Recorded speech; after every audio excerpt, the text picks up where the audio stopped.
If your Optus Fetch box is stuck on the starting screen after a reset, it's likely due to either a firmware issue or a network problem. The Fetch box relies on its firmware, the operating software, to boot up correctly, and a stable internet connection to authenticate with Optus servers.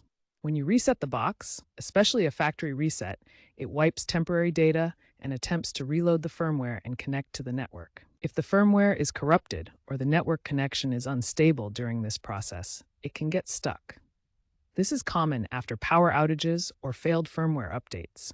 Optus released Firmware Update 3.8.2 in early 2025 to address this.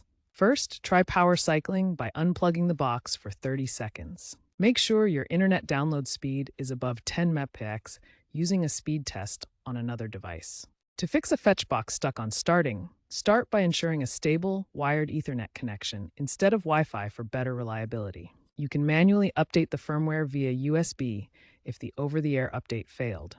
Optus provides the necessary tools on their support site. Check your router settings to make sure DHCP is enabled, which prevents IP address conflicts. If a firmware update was interrupted, switch to a wired Ethernet connection and force a manual update via USB using Optus-provided tools. Resetting router DNS settings can also prevent authentication failures. Optus also has an AI-driven diagnostics tool in their app, which might push targeted fixes.